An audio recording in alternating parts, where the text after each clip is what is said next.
Date of Swamin Rao's, what?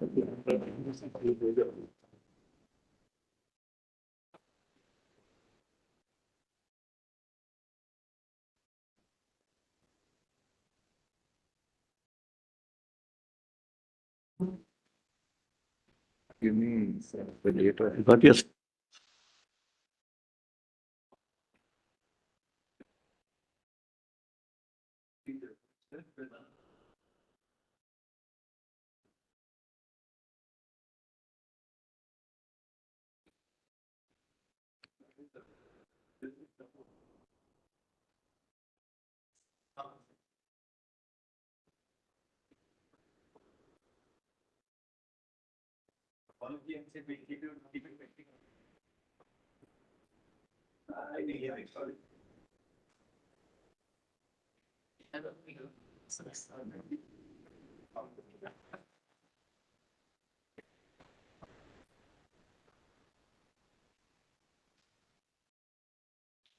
Says yes.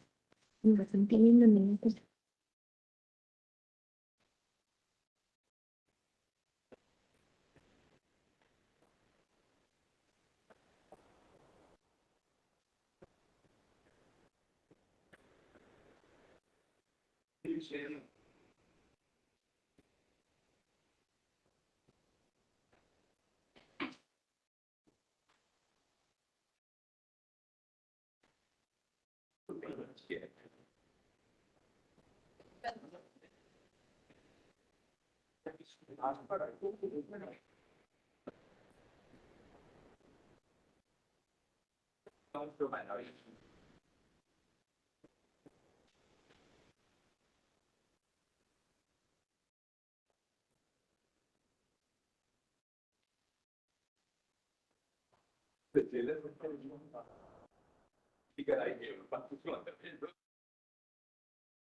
Before we begin, a usual announcement by the Chief Justice.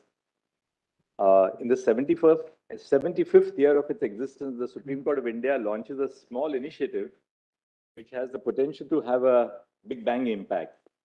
WhatsApp messengers is a ubiquitous service in our daily lives and has taken a role of a powerful communication tool to strengthen the right of access to justice and enhance transparency in the judicial system.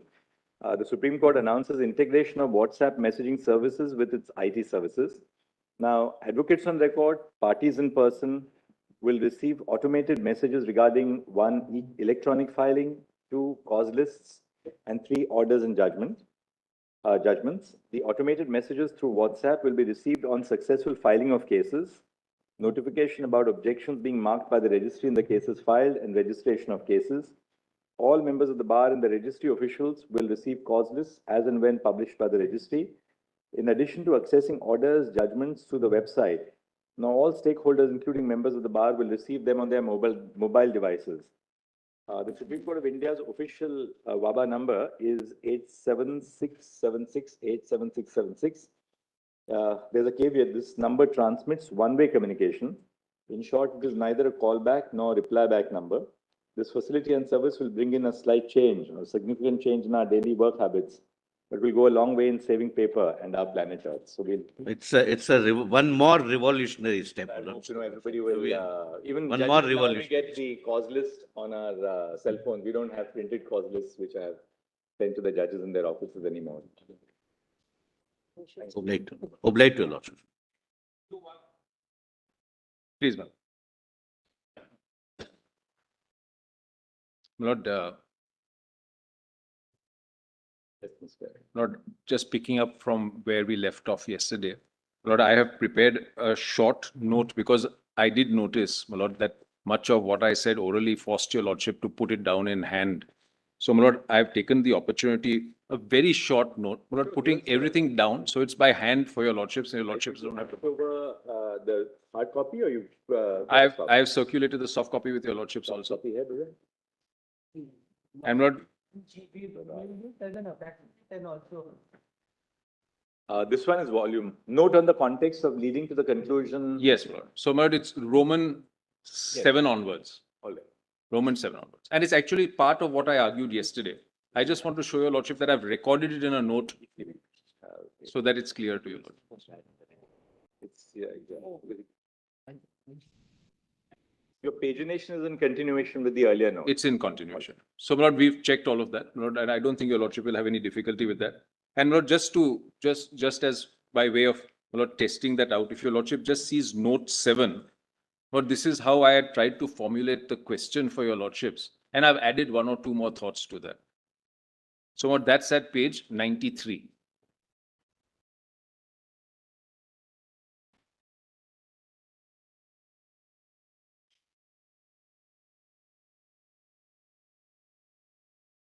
That's one thing.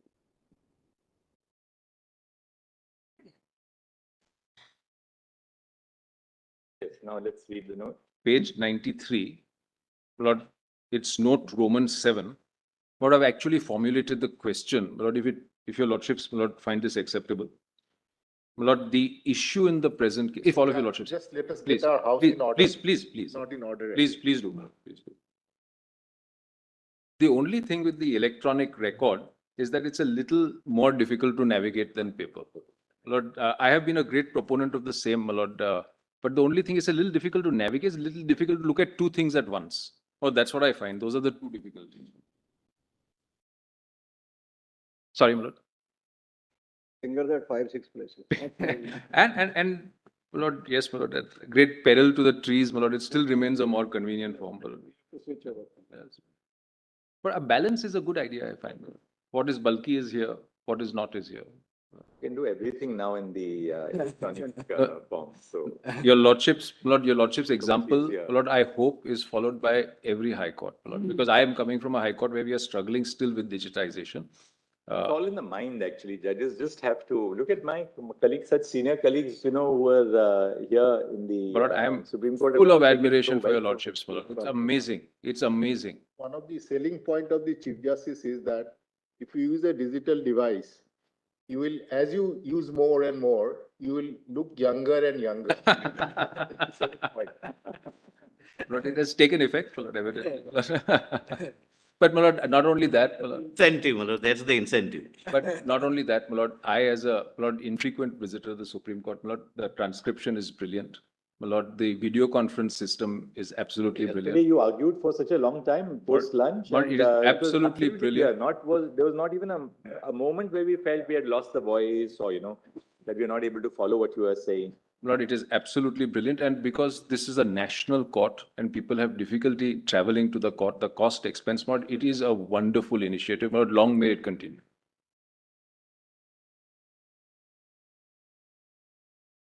That more and more lawyers from the High Court will have access to our digital courts, so that It should be so, my Lord. And I'm sure your lordships are aware, my Lord, that in remote areas also people coming from remote districts. Courts. internet is available now almost everywhere. my Lord. Not just the significant constitutional cases, but simple cases involving citizens.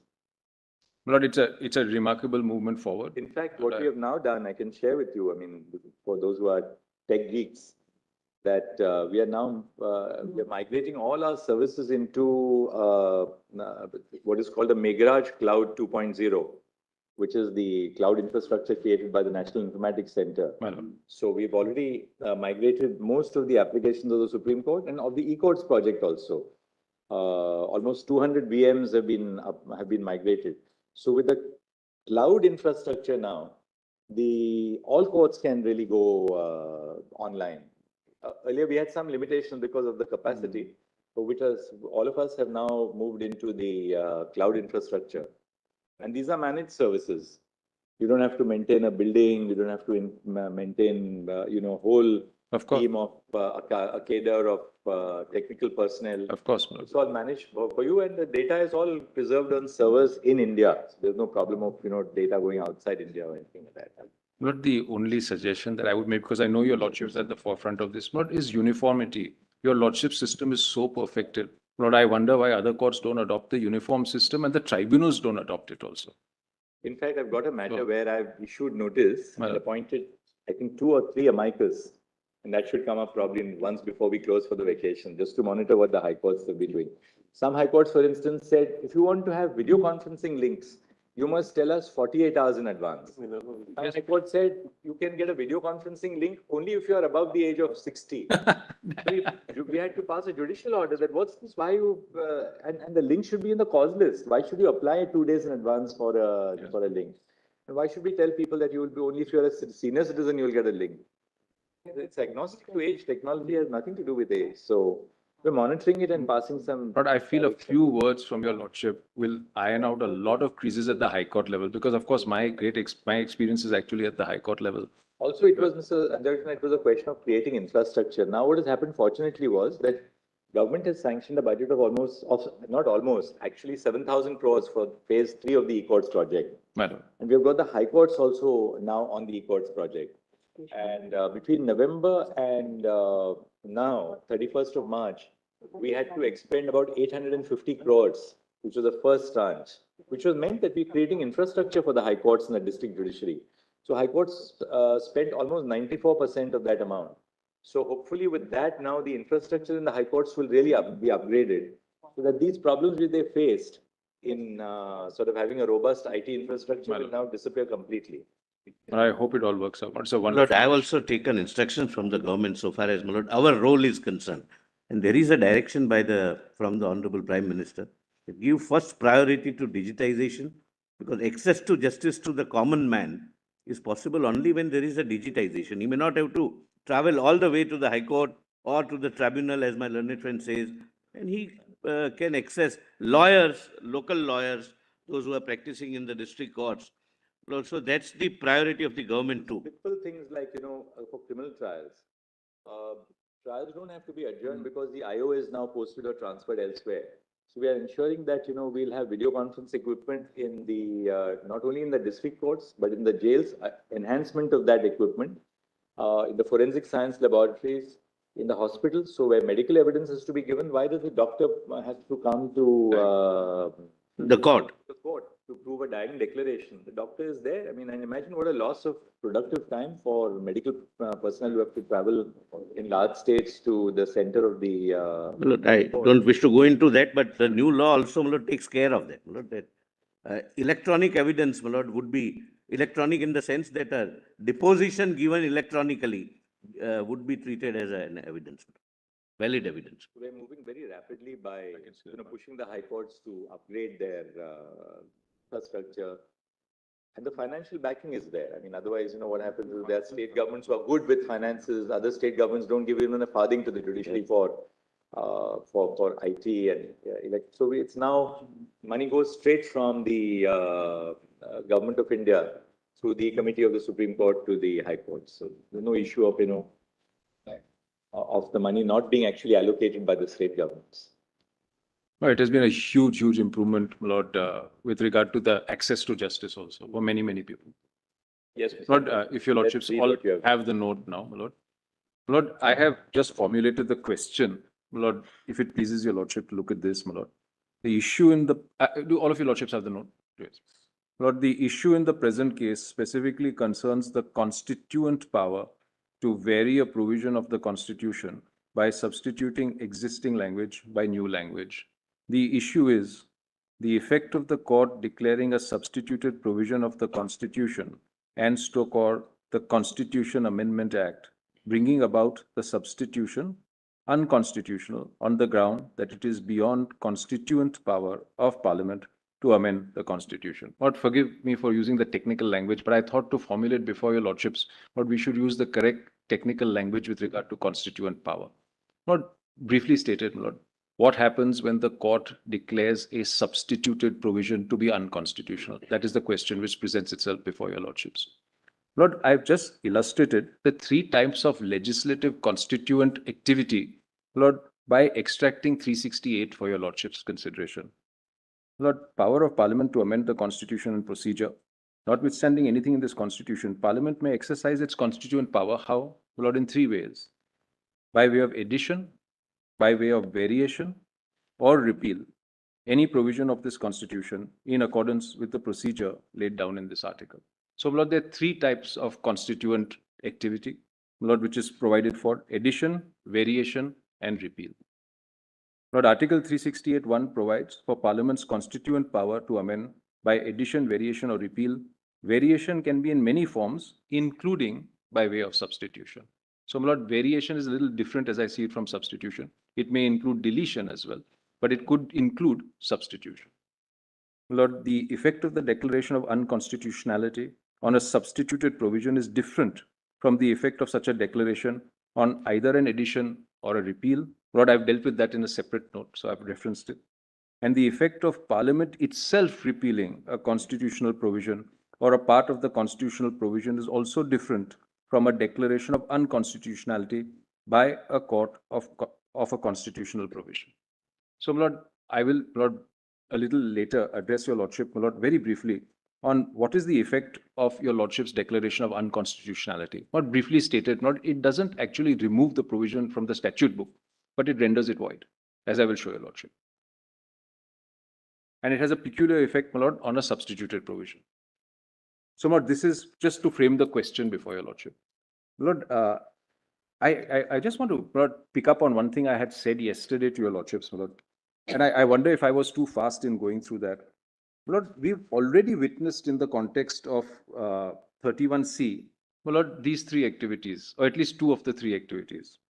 Lord, the 20th April 1972 insertion by the 25th Amendment Act was a legislative addition. So, Lord, that falls into the addition part of 368. My Lord, the 18th December 76 42nd Amendment was a substitution, which is what. Can you just tell us again? Sorry, my Lord. The three types of legislative activity are actually demonstrated through. Addition, variation, or repeal. Right. That's right. So, my Lord, But the dates which you were 20th April 72 was the 25th Amendment addition of Article 31C.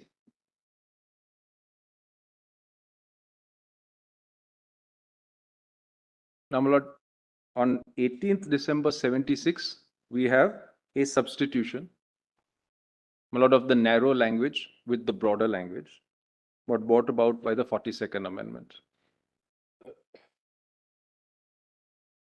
And, my Lord, on 30th August 79, your Lordship will recall that movement through the Lok Sabha and the Rajya Sabha, not by the 44th Amendment.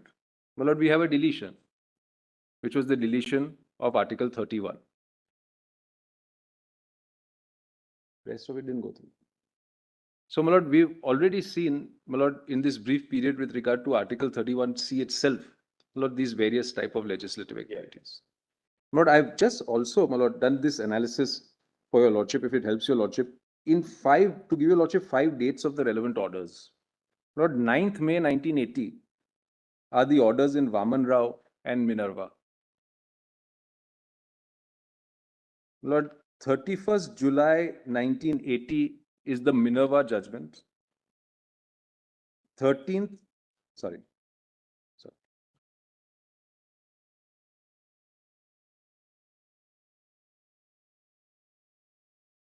Yes. 13th November 1980 is the Vaman Rao judgment. And actually on the same day again, we have a coincidence of same days. On 13th November 1980 is also the Bhimji Sen judgment. Yes. And, my Lord, we have two other judgments. My Lord, on 10th December 1982, we have Sanjeev Kok. And on 13th March 86, we have the Basanti judgment. Oh, your Lordship will find all of this, my Lord, in my legislative history, but just by way of, in summary form, not in a nutshell. But this is how the important dates lie.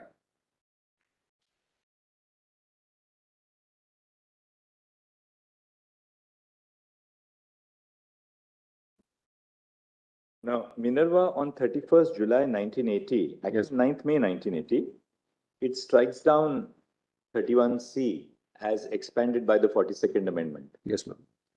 But, right? But then Vaman Rao holds that the unamended Article 31C is valid because it was validated, it was declared to be constitutional in Keshwanand Bharati.